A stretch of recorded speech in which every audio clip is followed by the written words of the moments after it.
दादा, पंतप्रधान नरेंद्र मोदी विरोधात दिल्ली उच्च न्यायालयामध्ये एक याचिका दाखल करण्यात आलेली आहे. देव आणि धार्मिक स्थळाच्या नावावर मतं मागितल्याचा आरोप त्यांच्यावर करण्यात आला. बरोबर, याचिका काय चुकीची आहे. निवडणूक आयोगाचे आज निवडणूक आचारसंहितेचे नियम सर्वांना लागू आहे. विरोधी पक्षाला वेगळे नियम आणि सत्ताधारी पक्षाला वेगळे नियम बिलकुल असता कामा नये. पंतप्रधानांना तर बिलकुल नाही. म्हणून ज्या पद्धतीनं मागच्या कर्नाटकच्या निवडणुकीत आता ह्या निवडणुकीत धार्मिक पद्धतीनं प्रचार करणं चालू आहे, याच्याविषयी जर याचिका केली असेल तर सुप्रीम कोर्ट त्याच्यावर निर्णय घेईल. कारण आपल्याला आठवत असेल, शिवसेना प्रमुख माननीय बाळासाहेब ठाकरे यांनी हिंदुत्वाच्या नावावर प्रचार केला म्हणून त्यांचा 6 वर्षासाठी मताचा अधिकार काढून घेतला होता. जी निवडणूक होती शिवसेनेने जिंकलेली श्री प्रभू रमेश प्रभू, ही निवडणूक उच्च न्यायालयाने रद्द केलेली होती. याचाच अर्थ हे नियम सगळ्यांना सारखेच आहे. पंतप्रधानांना वेगळे नियम आणि विरोधी पक्षाला वेगळे नियम हे बिलकुल असणार नाही, असलेच नाही पाहिजे. असले तर मला वाटतं निवडणूक ह्या फेर वातावरणात होत नाही असा त्याचा अर्थ होईल. सांगलीच्या जागेवरून आता तिढा कमी होण्याची तो वाढत चाललेला आहे. कारण विशाल पाटील यांनी उमेदवारी अर्ज दाखल केल्यानंतर चंद्रकांत पाटलांची आता ही परिस्थिती आली तर मला माघार घ्यावी लागेल असं त्यांचं म्हणणं आहे. असं काही होणार नाही. काँग्रेस त्यांच्या पक्षाच्या जे कोणी आहे इच्छा असणं सगळ्यांचं आहे. आमच्याकडे सुद्धा अनेक ठिकाणी इच्छुक लोक आहेत, परंतु भावनाला मुरड घालावी लागते. आत्ताच्या घडीला महाविकास आघाडी म्हणून आपण लढतो. कित्येक जागा आपल्या ताकदीच्या असूनही सोडाव्या लागतात. अशा अनेक जागा आहेत की जे ते ताकद असून सुद्धा सोडाव्या लागतात. परंतु अशा युतीच्या राजकारणामध्ये, आघाडीच्या राजकारणात मला असं वाटतं कोणाला नाही कोणाला काही ना काही त्याग तर करावा लागेल. त्यामुळे जो काही विषय असेल तो काय फार मोठा विषय असं समजण्याची गरज नाही. काँग्रेस पक्षातला अंतर्गत तो विषय, काँग्रेस पक्ष त्याच्यावर सामोरं जाईल. काँग्रेस त्याला फार आम्ही त्याची काळजी करावी अशातला काही भाग नाही. आज विशाल पाटील शक्ती प्रदर्शन पण करणार आहेत आणि त्याचा फटका शिवसेनेच्या उमेदवाराला, उद्धव ठाकरे गटात शिवसेनेला फटका बसेल अशी शक्यता सांगितली जाते. अडचण महाविकास आघाडीचीच होणार आहे. असं काहीही होणार नाही. त्यांना समजून सांगते.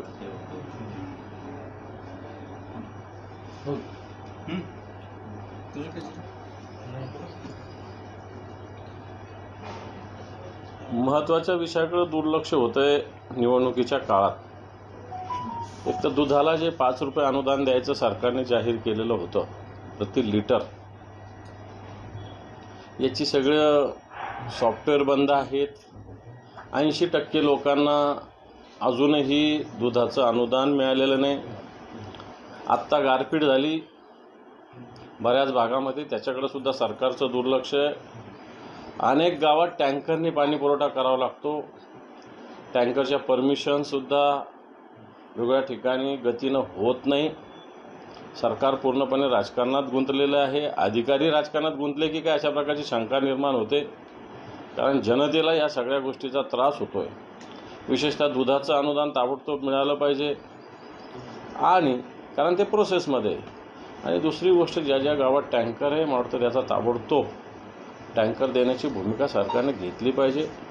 जिथं जिथं गारपीट झाली त्याचे ताबडतोब पंचनामे झाले पाहिजे. इन्शुरन्सचं काय आहे ते तपासलं पाहिजे. शेतकऱ्यांना एक दिलासा देण्याचा प्रयत्न प्रशासनाने करण्याची आवश्यकता आहे.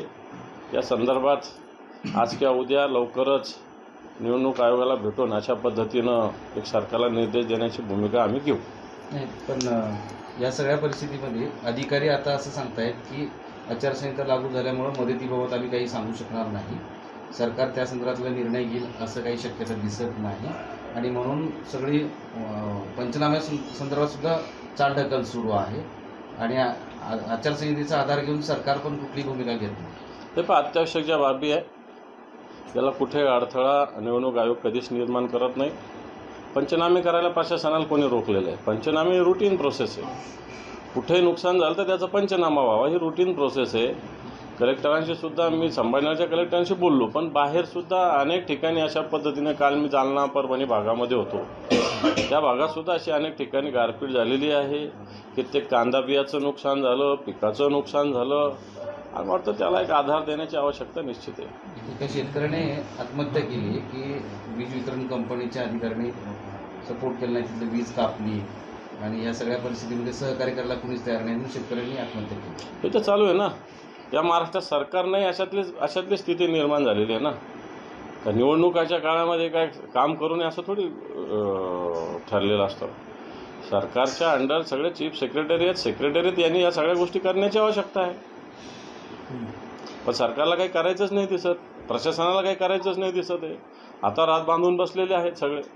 आणि मला वाटतं अशा वेळेस शेतकऱ्यांच्या मूळ प्रश्नावर दुर्लक्ष होता कामा नये. तुम्ही काय पाऊल टाकणार, म्हणजे मदतीसाठी तुम्ही काय पत्र देणार, निवडणूक आयोगाला सांगणार की सरकारला भेटणार का मुख्यमंत्र्याला भेटणार? नाही, मुख्यमंत्र्याला भेटू नये. निवडणूक आयोगालाच अशा पद्धतीने सरकारला निर्देश द्यावे अशा प्रकारची भूमिका शिवसेना घेईल. ओके.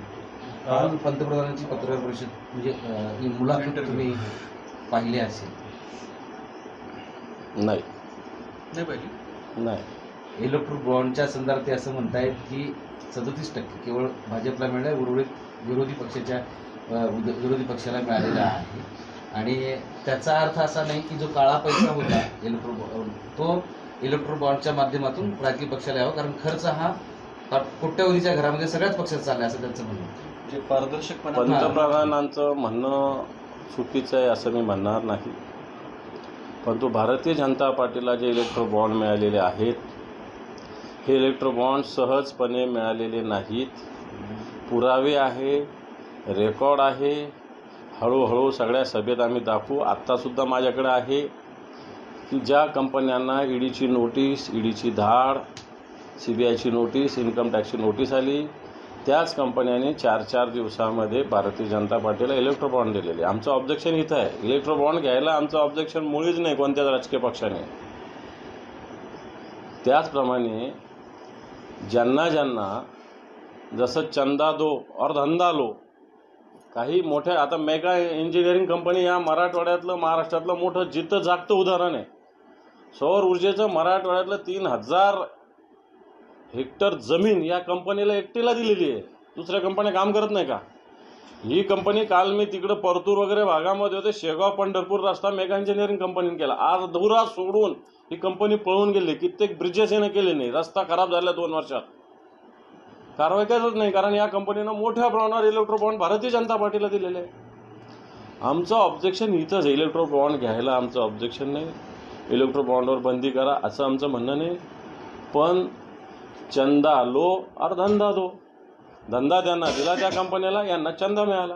जो चंदा देत नाही त्याच्या ईडीची धाड, CBIची धाड, इन्कम टॅक्सची धाड. ऑब्जेक्शन आमचं इथं आहे. आणि भारतीय जनता पार्टीनं असं करून हा मोठ्या प्रमाणात इलेक्ट्रो बॉन्ड जमा केले, हा आमचा आरोप आहे. आरोप नाही, हे सत्यता आहे. पुरावे सगळे ओपन पुरावे आहेत. आमचा मुद्दा तिथे आहे. आणि मग ज्या कंपन्या त्याच्या त्या पक्षाच्या ताकदीच्या प्रमाणात सगळ्यांना दिले पाहिजे इलेक्ट्रो बॉन्ड, एकट्या भारतीय जनता पार्टीला का दिले पाहिजे या कंपन्यांनी? जर काळा पैसा निवडणुकीला कमी करायचा, बंद करायचा, तर एकटी भारतीय जनता पार्टी पैसा खर्च करते का? सगळ्याच पक्षाला खर्च येतो. आणि मग यांनी इलेक्ट्रो बॉन्ड सगळ्या कंपन्यांनी सगळ्या पक्षाला दिले पाहिजे, एकट्या भारतीय जनता पार्टीला नाही. मुद्दा हा आहे. निलेश राणे विनायक राऊतांना म्हणतायत की विनायक राऊत हे चांगली पेटी वाजवतात, त्यामुळे या निवडणुकीत आम्ही त्यांना स्वस्तातली स्वस्त पेटी घेऊन देणार आहोत आणि आयुष्यभर पेटी वाजवण्यासाठीच काम लावणार आहोत. वाटतं पेटी तर सगळ्यात आधी राणेची पुन्हा एकदा विनायक राऊत वाजवतील या मतदारसंघात. राणेची आता 2दा वाजवलेली आहे. कणकवलीत वाजवली, बांद्र्याला वाजवली, पुन्हा एकदा तिथं वाजवणार आहे विनायक राऊत. त्यामुळे मला वाटतं निलेश राणेंनी स्वतःचा मतदारसंघ सांभाळावा. महाराष्ट्र राज्याचं जे बस आहेत लालपरी, त्यावरती शिंदेची सेना जी आता 1000 बसेसवर जाहिरात करणार आहे, तशी परवानगी त्यांना महामंडळानं दिलेली आहे. नरेंद्र मोदीचा फोटो असेल, धनुष्यबाण चिन्ह असेल, त्याचबरोबर अमित शहा, रामदास आठवले, जानकर, बच्चू कडे हे सर्व मित्र पक्षाचे देखील फोटो असणार आहेत. जाहिरात म्हणून ST जर एक कंपनी म्हणून काम करत त्याला ऑब्जेक्शन आपण कसं केलं? पैसे भरून जाहिराती देत असेल एखाद्या ठिकाणी तर जर लिगल असेल, फक्त आता नेहमी जो रेट असतो STने तोच त्याला लावला पाहिजे. निवडणुकीच्या खर्चामध्ये तो कसा बसतो तोही बघितलं पाहिजे. जर हजारो बसला लावणार तर नेहमी कमर्शियल कंपन्यांना ST ज्या पद्धतीनं रेट देते त्याच पद्धतीनं या राजकीय पक्षात, म्हणजे उद्या आम्ही जरी मागितलं तरी आम्हाला तोच दर लावला पाहिजे, कमी करू नये, एवढंच माझं म्हणणं. एक विषय असं होता की सध्या प्रचार सुरू आहे, लोकांचं असं म्हणणं आहे, तुमचं काय म्हणणं ते जाणून घ्यायचं आहे की स्थानिक प्रश्न आहेत, महागाई आहे, वेगवेगळ्या मुद्द्यांवर लोक प्रश्न विचारतात, पण भाजपच्या प्रचारामध्ये तो भावनिक मुद्दा आणि धार्मिक मुद्दा समोर आणला जातो. त्याच्यावर काही तुम्ही बोट दाखवणार म्हणजे तुम्हाला काय वाटतं? मला वाटतं सगळ्या ठिकाणी शिवसेनेच्या ज्या सभा होतात, या ठिकाणी बेरोजगारीचा मुद्दा, शेतकऱ्यांच्या शेतमालाला मिळणारा भाव, शेतकऱ्याचं उत्पादन वाढवण्याचं आश्वासन, आयुष्यमान भारत वगैरे खोटाड्या, आरोग्य विभागाच्या घोषणा, इलेक्ट्रो बॉन्ड, हर घर छत देण्याची सरकारने केलेली घोषणा, हर घर जल आणि हर घर नल देण्याची घोषणा, हे सगळे विषय महत्त्वाचे आहेत. सातत्यानं फुटणारे पेपर, मग तलाठीची भरती असेल, पोलिसाची भरती असेल, हे सुद्धा मुद्दे आहेत. शिवसेना हे सगळे महागाईचा मुद्दा महत्त्वाचा आहे. या सगळ्या मुद्द्यावर भारतीय जनता पार्टीने बोलावं, जनतेला उत्तर द्यावं आणि जनतेला मी आवाहन करेल, जिथं जिथं भारतीय जनता पार्टीच्या सभा असेल या विषयावर भारतीय जनता पार्टीच्या नेत्यांना विचारावं. नाही तर बजरंग बली की जय आणि सियावर राम की जय म्हणा, पण याचं एक उत्तर त्यांनी देण्याची आवश्यकता आहे. देशाची आर्थिक स्थिती, आज देश भुकेल्या देशाची यादी, त्यात 125 पैकी 121 नंबरवर आपण आहे. गरिबी हटवली म्हणतात तर 85 कोटी लोकांना तुम्हाला गरीब लोकांना राशनच्या दुकानावर धान्य द्यावं लागतं. या सगळ्या विषयावर जनतेने सुद्धा जागरूकता आणि प्रश्न विचारण्याची आवश्यकता आहे. काल ओवैसी यांची सभा झाली, त्यानंतर त्यांनी उद्धव ठाकरे आणि शिवसेनेवरती टीका केलेली आहे. जे गेले अनेक दशकापासून खान आणि बाण म्हणायचे, आता त्यांची निशाणी काय, जास्त बडबड करत होते, त्यांच्या गळ्यात साप पडला असं त्यांनी म्हटलं. साप कोण आहे? खान साप आहे का? हे जरा ओवैसीने क्लिअर केलं पाहिजे. साप कोण आहे? म्हणजे ओवैसी साप आहे का ओवैसी मुसलमानांना साप म्हणतो? हे ओवैसीने सुस्पष्ट केलं पाहिजे. खान पाहिजे का बाण पाहिजे? खान म्हणजे खान नावाला विरोध नाही, खान प्रवृत्तीला विरोध आहे शिवसेनेचा. खानाला थोडी विरोध आहे कोणत्या. आतापासून आहे, आधीपासून आमचा तसा विरोध आहे. आणि आज काय आमचा विरोध नाही अशाला थोडी भाग आहे. जे जातीवादी प्रवृत्ती त्याला विरोधच आहे आमचा. आमचं हिंदुत्व सातत्यानं उद्धवजी ठाकरे साहेब सांगतात की चूल पेटवणारं हिंदुत्व आहे, घर जाळणारं हिंदुत्व नाही आहे. मोदीसारखं मत कटाऊ, ओट कटाऊ राजकारण आम्ही करत नाही. ओट कटाऊ आणि भारतीय जनता पार्टीला मदत करायची, हे सगळीकडे ओवैसींचं तेच आहे. त्यामुळं शिवसेनेच्या गळ्यात साप पडला म्हणण्यापेक्षा शिवसेनेच्या मागे मोठ्या प्रमाणावर मुस्लिम बांधव उभं राहतात, त्याचं पोटसूळ ओवैसींना उठलेलं आहे असं माझं मत आहे. उद्धव ठाकरेंनी 3 तलाक सीएला साथ दिली आहे, आज बडे सेक्युलर होऊन ते दाखवत आहेत म्हणे, हिंदू मुस्लिम सिख ईसाईची गोष्टी करतात, अशी देखील टीका त्यांनी शिवसेना ठाकरेंवरती केली. काय म्हणे? 3 तलाक सीएला त्यांनी साथ दिलेली आहे. मग चांगलं केलं, वाईट केलं? आणि आज सेक्युलरचं 3 तलाक चुकीचं आहे सांगा ना ओवैसीने. मुस्लिम महिलावर जो अन्याय अत्याचार होतो त्याच्यावर 3 तलाक कायदा हा प्रभावी ठरतोय, हा चुकीचा आहे सांगा. शिवसेनेने जे चांगलं आहे त्याला सपोर्ट केलेला आहे. मग भारतीय जनता पार्टीने काय निर्णय घेतलेला असा सांगा. 3 तलाकच्या मुस्लिम भगिनींच्या किती केसेस आहे मला माहिती आहे.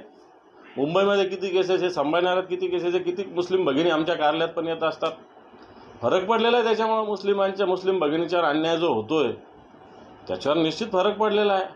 मग 3 तलाकला विरोध आहे का सांगावं यांनी, मग मुस्लिम भगिनी बघतील त्यांची सोय बरोबर. काल तुमचे उमेदवार चंद्रकांत खैरे असं म्हणाले की खानबाणाचं राजकारण आता संपलेलं आहे. संपलं ना, कोण नाही म्हणते, कबूल करतो आम्ही की आता मुस्लिम समाज मोठ्या प्रमाणात शिवसेनेसोबत आलेला आहे. आम्ही सांगितलं खान प्रवृत्तीला आमचा विरोध आहे, खानाला नाही. कारण खानाच्या नावावर काही लोक देशविघातक राष्ट्रविरोधी कृत्य करतात, त्या प्रवृत्तीला आज पण विरोध आहे ना आमचा. त्या प्रवृत्तीला विरोध नाही अशातला कोण सांगितलेलं? ती जी प्रवृत्ती त्याला विरोधच आहे. पण मुस्लिम आणि हिंदू जर गळ्यात गळा घालून जर काम करत असतील, या देशाची लोकशाही मजबूत करत असतील आणि उद्धवजीच्या नेतृत्वाखाली हे होत असेल तर याचा आम्हाला सार्थ अभिमान आहे.